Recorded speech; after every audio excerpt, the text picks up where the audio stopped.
भारताचे पंतप्रधान नरेंद्र मोदी यांनी महाकुंभमेळ्याचे औचित्य साधून त्रिवेणी संगमावरील गंगा नदीमध्ये पवित्र डुबकी लावून संपूर्ण देशवासियांच्या कल्याणासाठी तसेच देशाच्या सर्वांगीण विकासासाठी प्रार्थना देखील केली आहे। काय आहे ही बातमी संपूर्णपणे जाणून घेण्यासाठी तुम्ही जर NGTV मराठी न्यूज चॅनलवरती पहिल्यांदाच आला असाल तर नक्की सबस्क्राईब करा।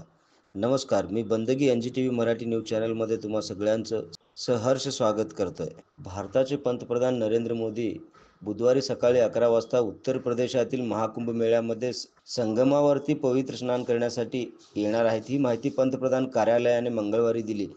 तसेच भूतानचे राजे जिग्मे खेसर नामगेल वांगचुक यांनी मंगळवारी महाकुंभ मेळ्यात पवित्र स्नान केले तसेच सूर्याला अर्घ्य अर्पण केले। या प्रसंगी उत्तर प्रदेशचे मुख्यमंत्री योगी आदित्यनाथ हे देखील उपस्थित होते।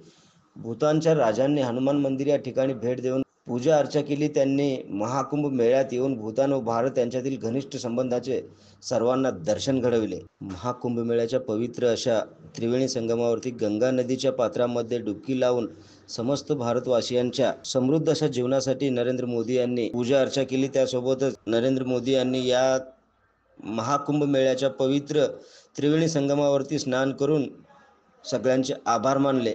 या बातमीवरती आपली काय प्रतिक्रिया आहे ते आम्हाला कमेंटद्वारे कळवा।